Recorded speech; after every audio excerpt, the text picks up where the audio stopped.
Hey guys, Racing Pro here. With Pokémon Scarlet and Violet releasing just 2 days after this video goes live, I figured now would be a good time to go through my living decks and show exactly what all of that work earlier this year was for. First and foremost, the dex is not actually complete. As you'll see, I'm missing Yveltal, Zacian, and Urshifu Single Strike. I only recently acquired Y and I don't own Sword, but Urshifu is purely out of laziness, honestly. I have to do a 5th playthrough of Shield in order to get it, so just Plus, since Sword and Shield connect directly to home, it's not that much of a priority for me. Though I do have an Urshifu with the Gigantamax factor. The reason why these slots aren't just filled with anything from Wonder Trade or GTS is because of how exactly I wanted my living decks to be. I previously had all 898 Pokemon. This was before Legends was released or made compatible with Home. But with the announcement that the 3DS eShop would be shutting down in 2023, and Bank would be following it at a later, yet-to-be-announced date, I knew that the idea I had had floating in the back of my mind had to be done sooner rather than later. And that idea was to revamp my living decks, again, to include Pokemon that were not only caught by me, but also caught in their regions of origin.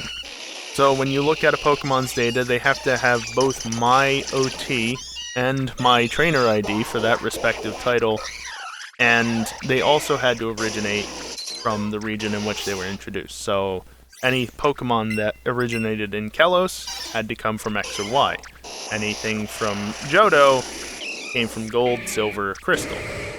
There are some exceptions to the rule, like Keldeo and Unown, but otherwise everything was to be caught according to those rules, when possible at least.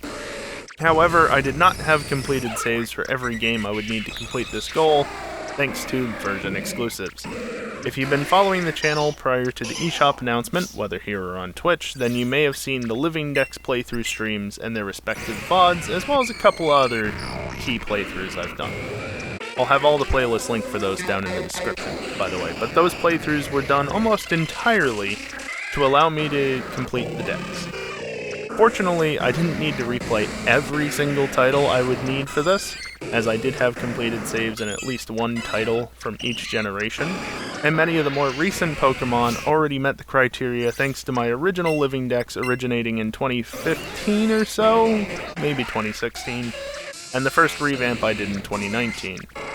But, thanks to Wonder Trade and the GTS, I still needed to catch around 700 Pokemon, and some more on top of that.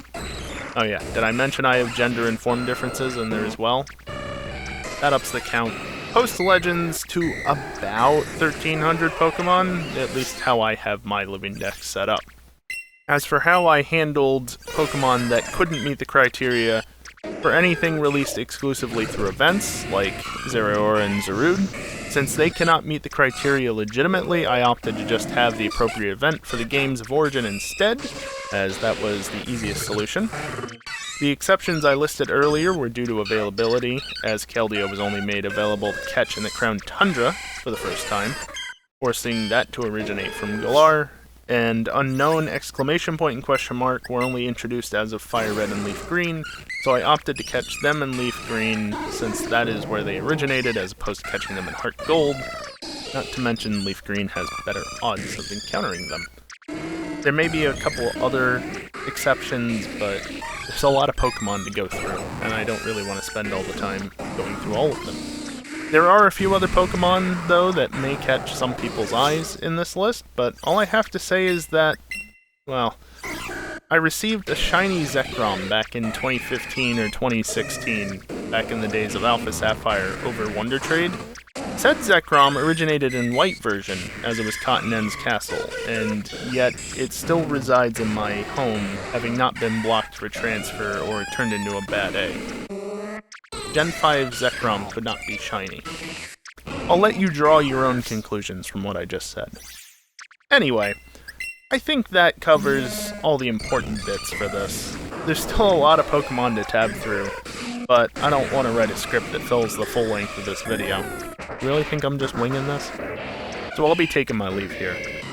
The last thing I'll say is I probably should have re-enabled Hoenn's music, but oh well. Enjoy watching me inconsistently tab through the many boxes in Hoenn. Later, nerds.